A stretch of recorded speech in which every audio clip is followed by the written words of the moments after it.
আজকে আমরা এখানে সংযুক্ত হয়েছি এই ভারতীয় দেশ আমাদের বন্ধু দেশ কোনোদিনই ছিল না, কোনোদিনই হবে না। যদি ভারতীয় দেশ আমাদের বন্ধু দেশ হইতো তাহলে পানি গেট ছেড়ে দিত না। গেট ছেড়ে দেওয়ার কারণে আমাদের বাংলাদেশের আজকে 190টি গ্রাম বন্যায় প্লাবিত। আজকে আমাদের বাংলার জনগণ দুর্বিষহ জীবনযাপন করতেছে। আমরা বাজিতপুরবাসীরাও লাল বিপদ সংকেতে আছি। আপনারা অন্তর্গত আছেন বাজিতপুরবাসীকে জানাচ্ছি, আমরা সকলে ভারতীয় পণ্য বয়কট করে আমাদের যথাসাধ্য আমরা ভারতের বিরুদ্ধে আমরা সোচ্চার হব, যাতে আমরা ভারতীয় পণ্য ব্যবহার না করে সেই দিকে আমরা সজাগ থাকবো।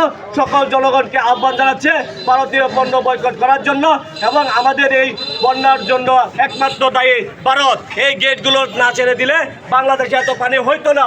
ওনাদের সুবিধা মতো ওনারা যখন খুশি তখন গেটগুলো ছেড়ে দেয়, তাই আমরা মানবো না, মানি না। স্বাধীন বাংলায় কেউ মেনে নেবে না। এই বলে আমি আমার বক্তব্য শেষ করছি।